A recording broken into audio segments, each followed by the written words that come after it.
संपादकीय जनसत्ता 26 जुलाई 2025।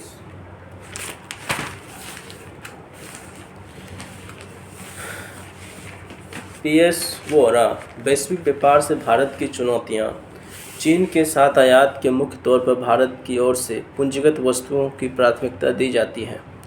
इस अधिकाधिक उपभोग निर्माण क्षेत्र, ऊर्जा क्षेत्र तथा परमाणु क्षेत्र में भारत के उद्योगों द्वारा किया जाता है। पिछले कई वर्षों में चीन से पूंजीगत वस्तुओं के आयात में प्रति वर्ष 4% की बढ़ोतरी देखने को मिल रही है।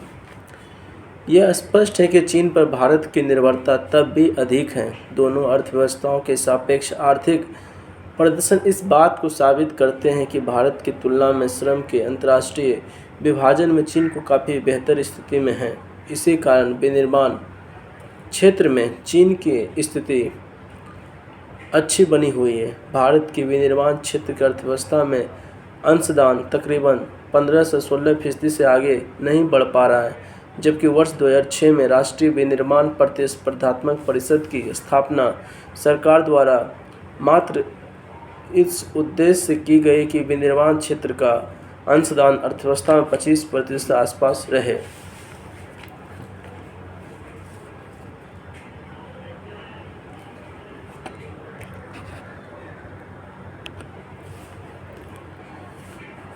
वैश्विक व्यापार में भारत के लिए चीन चुनौती बना हुआ है। भारत का चीन के साथ व्यापारिक घाटा $100 बिलियन से अधिक हो गया है। कारण है कि भारत का लगातार बढ़ रहा आयात। पिछले वित्तीय वर्ष 2024-25 में कुल आयात $113.45 बिलियन था, जो 11% अधिक था। हर वर्ष हो रही बढ़ोतरी के कारण ही पिछले एक दशक में अधिक समय से भारत का आयात चीन से 150% से ज़्यादा हो गया। वर्ष 2012 में आयात का यह आंकड़ा $39.9 बिलियन था। ऐसे में सवाल है, क्या व्यापार बढ़ने का मुख्य कारण भारत की अर्थव्यवस्था के कद में हो रही बढ़ोतरी? इस संबंध में आंकड़े ये बताते हैं कि भारत का कुल आयात पिछले एक दशक में मात्र 46% ही बढ़ा है, परंतु चीन के साथ आयात की मात्रा बहुत अधिक दर्ज हुई। क्या चीन पर लगातार बढ़ रही निर्भरता अंतर्राष्ट्रीय कूटनीति के हिसाब से भारत के लिए उचित है? दूसरी ओर निर्यात की बात करें तो चीन के साथ भारतीय निर्यात जस का तस है। इसमें बढ़ोतरी नहीं हो रही है, बल्कि पिछले वित्तीय वर्ष 2024-25 में तो चीन को किए गए निर्यात में 15% की कमी दर्ज की गई, जो मात्र $16.66 बिलियन था। इसी कारण चीन के साथ भारतीय व्यापारिक घाटा $100 बिलियन से अधिक हो गया है। इस घाटे के आंकड़े को बहुत अधिक तवज्जो देना जरूरी है, क्योंकि एक तरफ यह भारत को चीन पर निर्भरता को दर्शाता है, तो दूसरी तरफ यह भी महसूस होगा कि वर्तमान समय में भारत का रक्षा बजट करीब $78 बिलियन का है, यानी देश के कुल खर्च बजट से अधिक का भुगतान तो भारत केवल चीन को आयात की एवज में कर रहा है। इस विषय पर भारत के नीति निर्धारकों को गंभीरता से विचार करना होगा।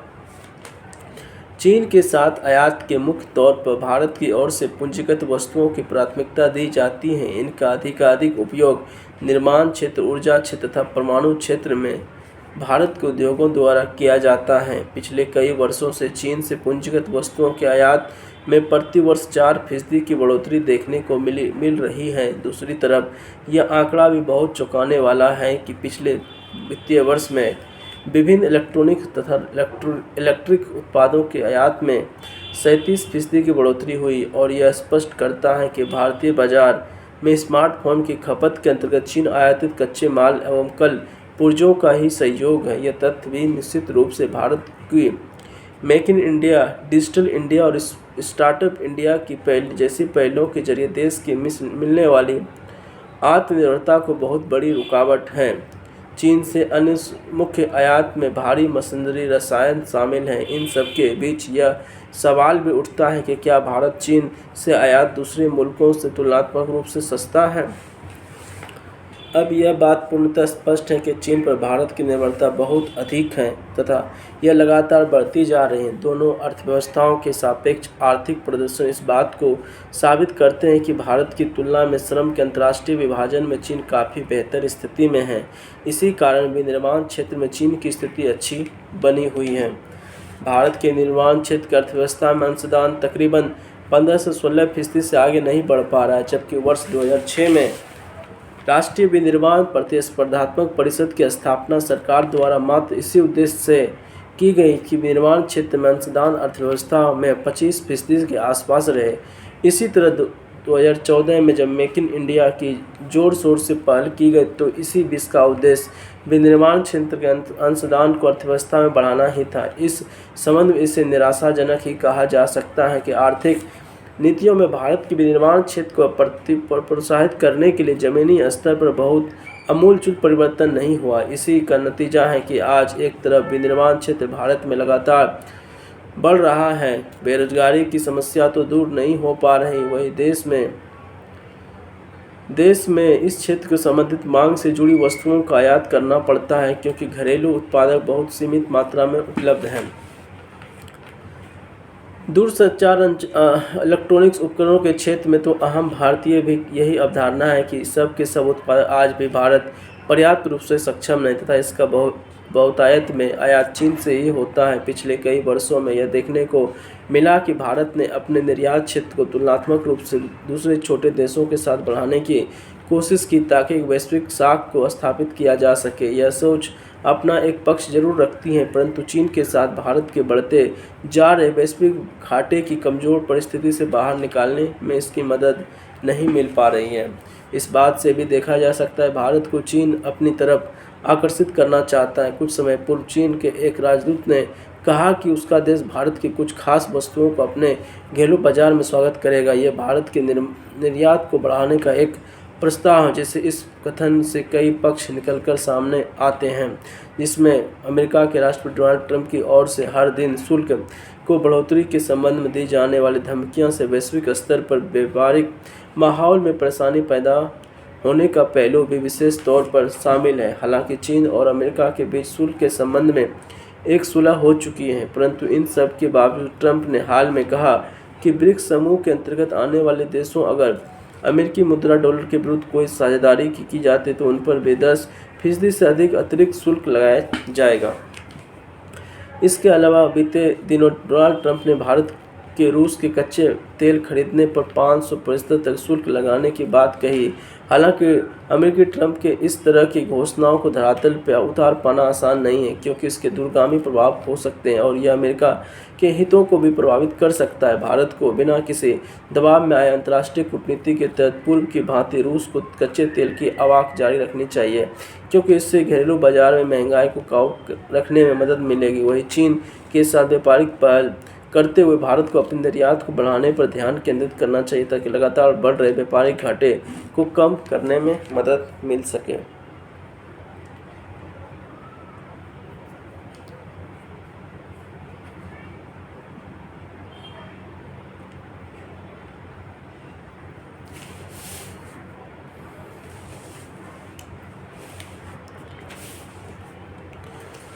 स्व का मोह मुकेश पावली।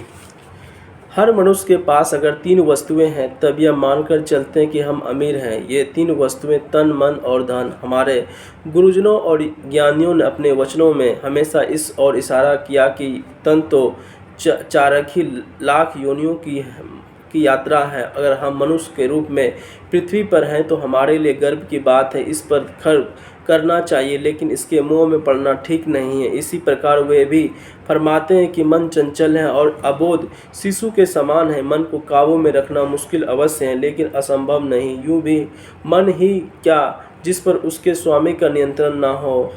हम मन पर काबू न पाने की मजबूरी को बहाने के तौर पर इस्तेमाल तो करते हैं, लेकिन हम खूब जानते हैं कि हमारा मन हमारे भीतर के किन स्रोतों से चल रहा होता है। हम क्या करें क्या ना करें अपने विवेक से तय कर सकते हैं। अब अगर हम मन पर नियंत्रण ना होने के हवाला देते हैं तो कायदे से यह बहाना होता है कि अपनी ग्रंथियों से छुटकारा हासिल ना करना या कर पाने के लिए।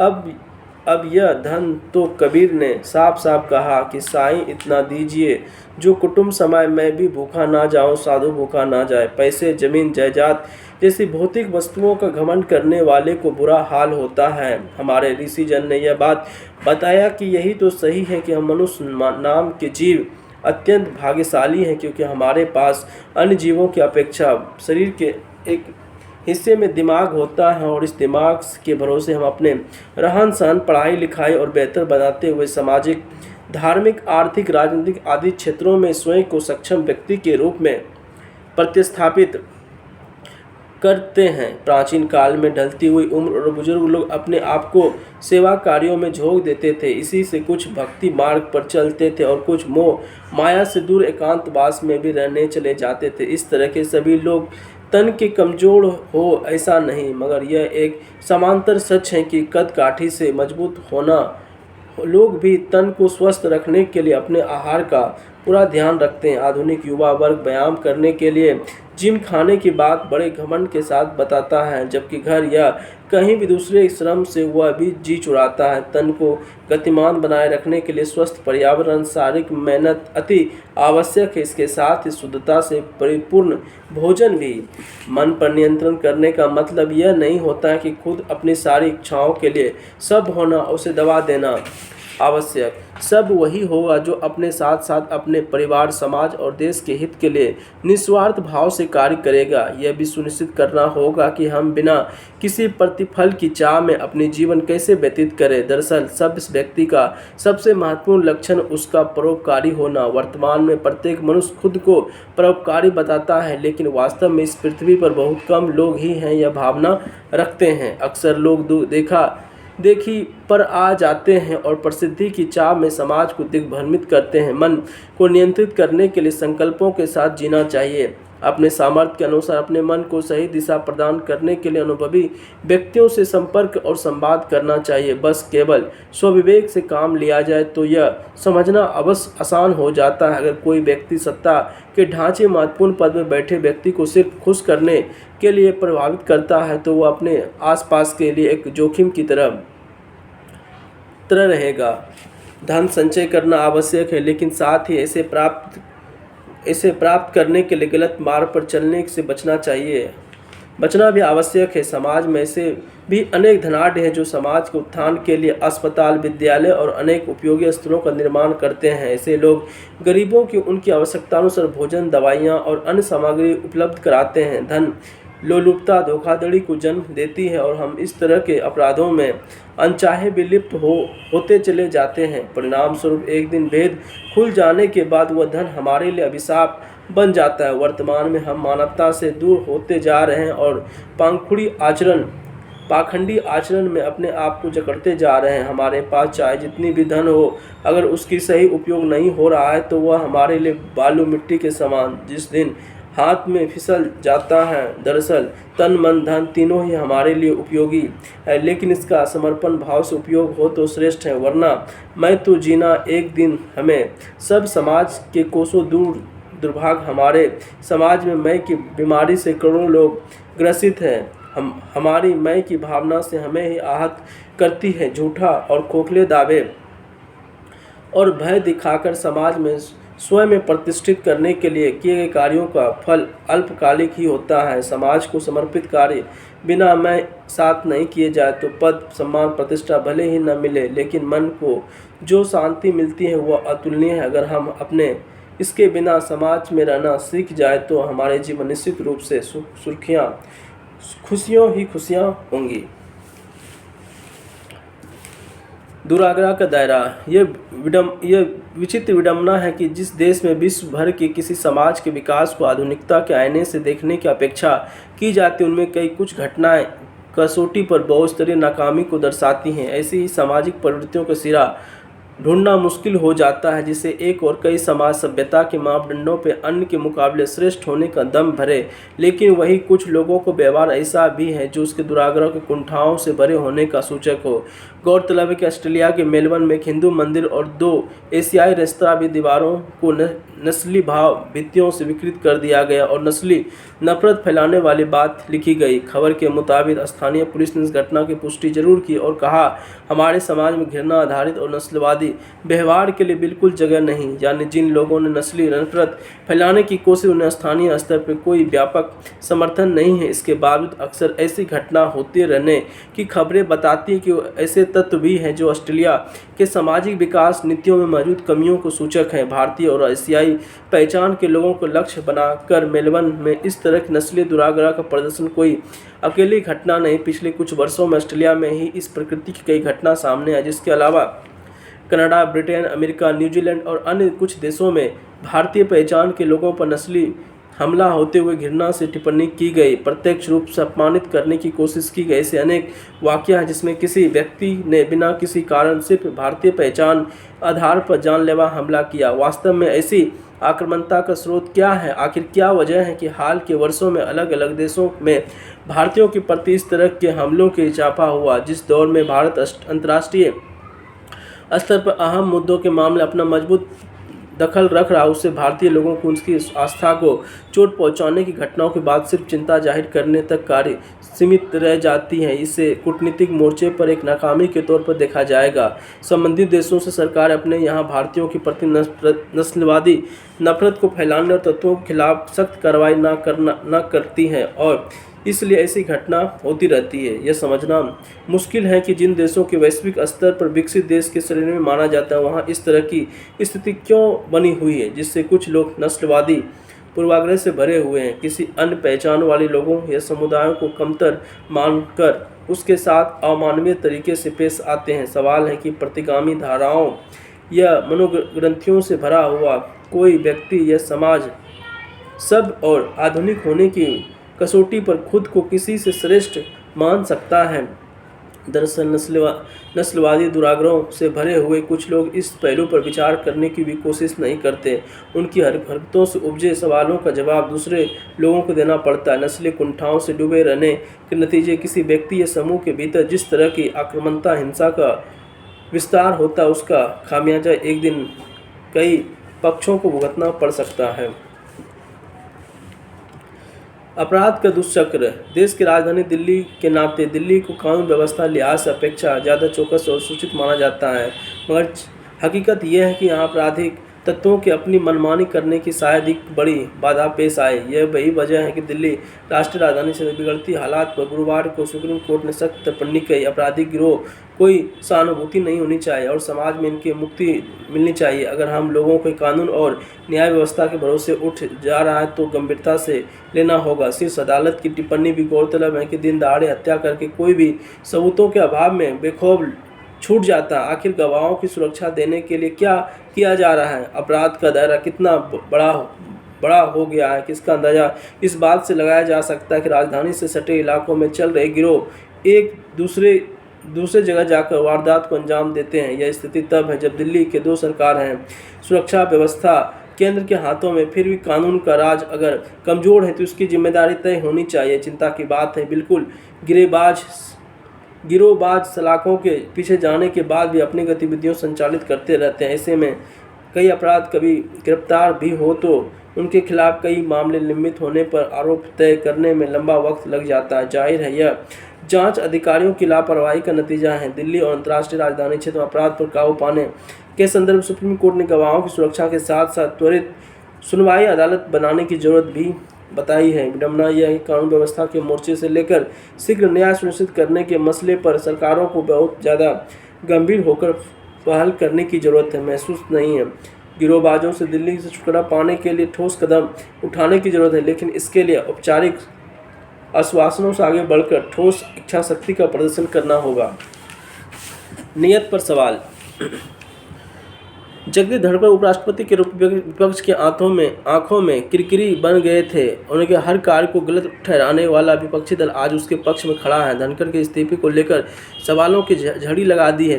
कांग्रेस ने देखा कि धनखड़ के उपराष्ट्रपति पद से इस्तीफा के पीछे स्वास्थ्य कारणों के अलावा और भी कारण हैं। कोई दो राय नहीं कि उन लोगों की नीयत पर भी गंभीर सवाल है जिन्होंने इन्हें उपराष्ट्रपति पद पर पहुंचाया। हालांकि औपचारिक रूप से कांग्रेस इसे भाजपा के भीतर का मामला बता रही। कांग्रेस अध्यक्ष मल्लिकार्जुन खड़गे ने कहा कि इस्तीफा क्यों और कैसे हुआ यह भाजपा का अंदरूनी मामला है, इसके पीछे हम कुछ नहीं कहना। बावजूद इसके हर कुछ घंटे अंतराल पर कांग्रेस के नेता इस्तीफा को लेकर सत्ता पक्ष को गंभीर आरोप लगाने से बाज नहीं आ रहे हैं।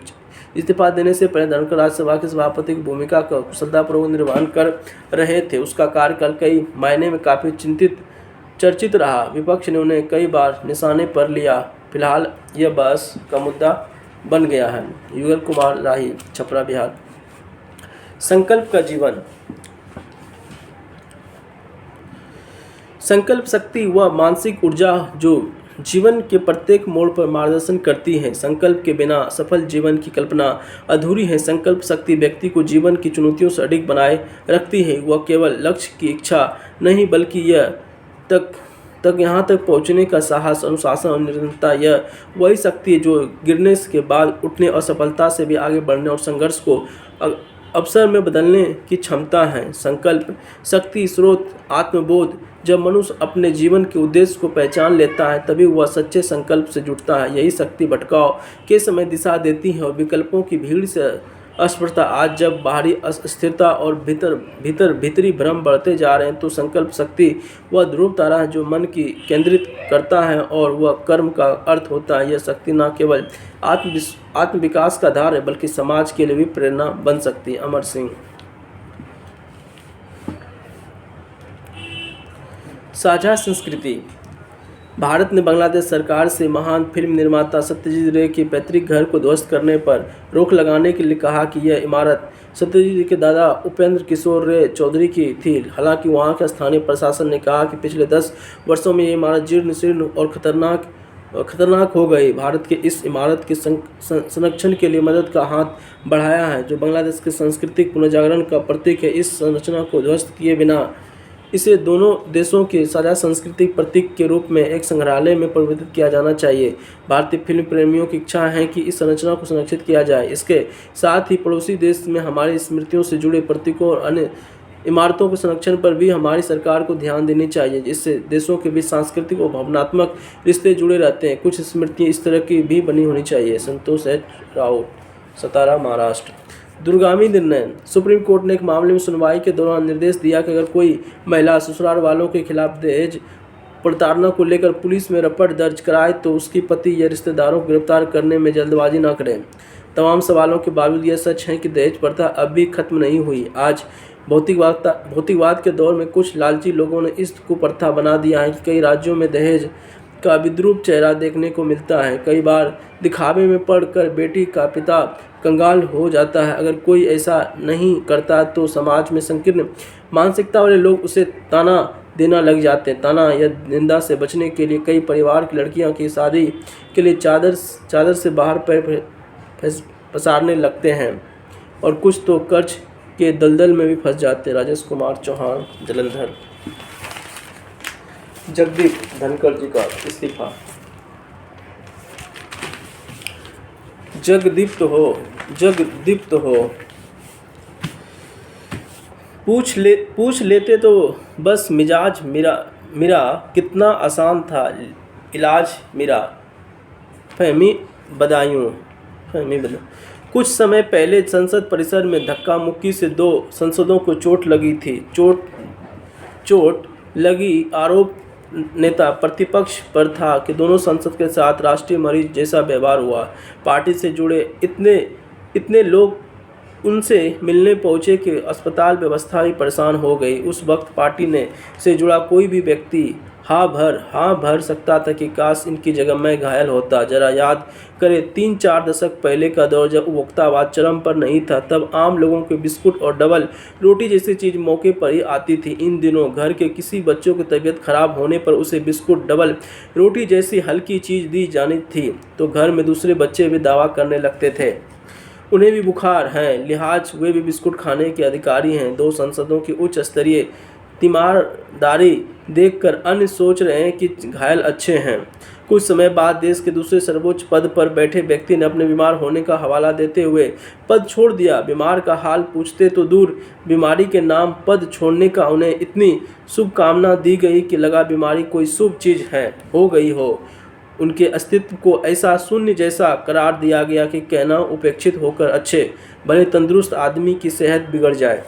जगदीप धनखड़ के जरिए एक सीधा संवाद मिला कि राजनीति में पवित्र गाय जैसी कोई अवधारणा नहीं होती। इसके लिए काम पूरा करने के बाद सभी समान रूप से त्याज्य हैं। इस तरह की राजनीति में आप निर्धारित पूर्व नियुक्ति लेकर आते हैं। लोकतांत्रिक प्रक्रिया पूरी होने के बाद आपकी पूर्व नियुक्ति पर सिर्फ मोहर लगाई जाती है। जिस वक्त पूर्व नियुक्ति पत्र टंकित होते रहते हैं उसी वक्त आपकी समय पूर्व सेवानिवृत्ति के दस्तावेज भी तैयार किए जा रहे होता है। अगर आप राजनीतिक उम्मीदों पर खरे नहीं उतरते तो फिर पूर्व दस्तखत शुदा कागज पर तारीख की ही डालनी होती हैं। पद का मोह ऐसा होता है कि आज सिर्फ पूर्व नियुक्ति वाले कागज पर मोहर लगते देखकर खुश होते हैं। आपको लगता है कि मेरे साथ ऐसा नहीं होगा, दूसरे कागज की जरूरत पड़ जाए, मेरे साथ ऐसा नहीं होगा, बस यही भ्रम हुआ ऊर्जा देता है कि आप बंगाल में चुनी हुई सरकार से सीधा टकराव शुरू कर देते हैं। बंगाल का राजनिवास दिल्ली से भेजे गए दूत का दूतावास जैसा हो गया था। आपने वही करना शुरू कर दिया जो विपक्षी दलों वाले शासकों ने भी राज्यपाल पर रहे थे। लोकतांत्रिक व्यवस्था में आप राजाओं के समान ज़्यादा राजा की तरह व्यवहार कर रहे थे। बंगाल में आपके दूतावास की भूमिका बहुत पसंद आई और इसके लिए आपको पुरस्कृत भी किया गया। आपको पुरस्कृत करते वक्त तर्क दिए गए कि आप जाट हैं, किसान हैं। ऊपरी प्रशंसा से आपने मान भी लिया कि जाटों और किसानों के बीच आपकी पैठ है, इसलिए सदन में निष्पक्ष देखने के लिए खुद के किसान पुत्र होने की बात भी कह डाली। आप जमीनी हकीकत भूल गए। अगर जाट और किसान के बीच आपकी पैठ होती तो 2027 तक वाले नियुक्ति पत्र की मियादी किसान आंदोलन के साथ ही खत्म हो जाती। दिल्ली में सब सीधा और सपाट चल रहा था। आप अपनी पूर्व नियुक्ति की शर्तों के हिसाब से काम कर रहे थे। तभी देश के संसदीय इतिहास से लेकर एक नया इतिहास बनने की मोड़ आ जाता है। पहली बार कोई उपराष्ट्रपति महाभियोग के दायरे में आने वाले थे। संसद परिसर की सीढ़ियों पर आपके संसद में दिए गए व्यवहार की नकल उतारी गई। यह भी शायद आपकी पहली बार हुआ था। आपको लगा कि विपक्ष के बीच आपकी कोई इज्जत नहीं। सत्ता पक्ष से सर्वश्रेष्ठ मिलने के बाद भी दिल में हुक उठी कि उधर से भी इज्जत मिल जाती। इसलिए आपने अपनी नकल को लेकर गहरा रोष व्यक्त किया था। दावा किया जाता है कि योगिक क्रिया के दौरान व्यक्ति को कुंडलिनी जागृत होती है जो उसके मानस के सभी द्वार खोल देता है। कुछ ऐसा ही संवैधानिक क्रियाओं के साथ भी होता है। जिस परिसर में आप संविधान की शपथ लेकर प्रवेश करते वहीं संविधान बचाने को लेकर संघर्ष शुरू हुआ। वहां आपको भी संवैधानिक प्रतिनिधि बनने जैसा मोह पैदा हो गया। इसे हम संविधान की शक्ति कह सकते हैं। सब कुछ पाया हुआ व्यक्ति यह जान कर भी संवैधानिक हो जाना चाहता है कि शायद उसके बाद उसके पास कुछ भी ना बचे। नियोक्ता के दिए गए नियुक्ति पत्र की सोच सेवा शर्तों को भूलकर आप संविधान के साथ संबंध दिखाने की कोशिश करने लगे। संविधान हत्या दिवस जैसे कठोर शब्द आपको कानों में गूंज रहा था। सोचिए, आपके पक्ष के हिसाब से जिसका हत्या हो चुकी है, आपको उसके साथ खड़े होने का मोह क्यों दिखा? क्या इसलिए कि भविष्य में नागरिक शास्त्र की किताबों में आपके किरदार की हत्या न हो जाए, भविष्य की यह समझ नहीं आ जाए कि आपको भूत को किस खाते में दर्ज किया जाए? आप देश भी सोचे उस कथित मृत संविधान की ताकत जिसने आपको संवैधानिक रूप से इतना स्वस्थ और दिया कि आपके नियोक्ता पक्ष के लिए आप बीमार साबित हो गए। पर्दे के पीछे क्या हुआ हम जानने का दावा नहीं कर सकते। हम सिर्फ वही लिख रहे हैं जो पर्दे के सामने राजनीति के रंगमंच पर किरदार केंद्रित रोशनी और ध्वनि विस्तार कारक यंत्र के साथ हुआ। आपने कार्य मंत्रणा समिति की बैठक बुलाई। पहले उसके केंद्रीय मंत्री और पार्टी अध्यक्ष जगत प्रसाद नड्डा ने अपने भेद बताते हुए कहा कि आपको जानना चाहिए कि आपका कहा कुछ भी रिकॉर्ड में नहीं जाएगा। जो मैं कहूँगा वही जाएगा। जो व्यक्ति संसद परिसर में आपकी नकल से दुखी हुआ था वह अपनी भूमिका को इस तरह छिन्न हो जाने से भी दुखी हुआ। इस्तीफे के महज 11 दिन पहले आपने कहा था, देवीय कृपा रही तो मैं सही समय पर अगस्त 2027 में सेवानिवृत्त हो जाऊंगा। यह बोलते वक्त भी आपको पहले से तैयार त्यागपत्र याद आ रहा होगा। तभी आपने सेवानिवृत्ति की तारीख बताकर गहरे अंदाज में कहा, देवीय कृपा रही तो। कुंडली जागृत होने के बाद आपकी अपने ही सिर्फ ईश्वर से ही उम्मीद थी। आज हम बेबाक बोल के माध्यम से यह बात बता रहे हैं कि आप कार्यक्रम समिति के इस्तीफे के बाद दिनों का भी तय था। आपको 27 जुलाई को एक किताब के लोकार्पण में उपस्थित होना था। उसमें राज्यसभा के आपके सहयोगी को भी जाना था। जिन आयोजनकर्ता ने आपके उपराष्ट्रपति के तौर पर बुलाया था वे आपके पूर्व उपराष्ट्रपति के तौर पर भी बुलाने के सहर्ष तैयार थे। ना जाने क्या हुआ, आप अपने लिए तैयार नहीं हुए। मुश्किल यह था कि राज्यसभा में आपके सहयोगी हरिवंश राष्ट्रपति से मिलकर पुष्प गुच्छ देते हुए तस्वीरें भी खिंचवा चुके और उसका नाम अगले उपराष्ट्रपति के तौर पर भी लिया जा रहा है। मुद्दा यह है कि राजनीतिक रंगमंच पर आपका इस्तीफा पटकथा का हिसाब नहीं। हम बस समान ज्ञान के आधार पर कह रहे हैं, कुछ तो इसकी पर्दादारी है। जिस तरह नीतीश कुमार के एकनाथ शिंदे बन जाने की आशंका जताई जा रही है, उसी तरह कहा जा रहा है कि आपकी हालत सत्यपाल मलिक जैसी ना हो जाए। भारतीय घरों में संतान का नाम सोच समझकर उम्मीद के साथ रखा जाता है। संयोग की बात है कि सत्यपाल मलिक को लगा कि सत्य का पालन करना चाहिए। आपके नाम में दीप हैं। मौजूदा हालत में आपने जो इतना बड़ा फैसला लिया उसके लिए सच में जग को दीप्त करेंगे या नहीं करना तो चाहिए।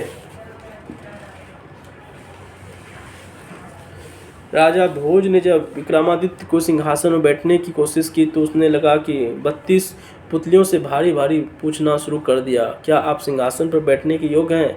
हर बार बैठने की कोशिश के दौरान राजा भोज को पुतलियों से राजा विक्रमादित्य प्रीता की कहानी सुनने की मिलती। इस कहानियों से सुनते सुनते राजा भोज सिंहासन को पूजनीय वस्तु के रूप में देखने लगे। ऐसी ही प्रवृत्ति संवैधानिक कुर्सियों की होती है। संवैधानिक प्रक्रियाओं का अंदाज संविधान का हवाला देते हुए अपने नियोक्ता के पूर्व नियुक्ति पत्र को भूल जाते हैं। यह भी भूल जाते हैं कि न्याय साथ ही समय पूर्व सेवानिवृत्ति के कागज टंकित कर दिए गए हैं। फिर आप अपना सब कुछ ईश्वर की मर्जी पर छोड़ तो होगा, देखा जाएगा भाव से संवैधानिक प्रतिनिधि को व्यवहार करने लगे।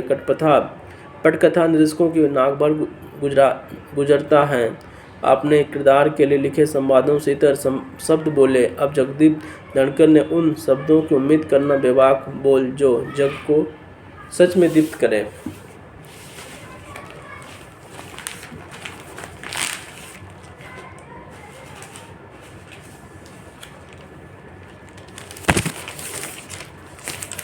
जनसत्ता संपादकीय।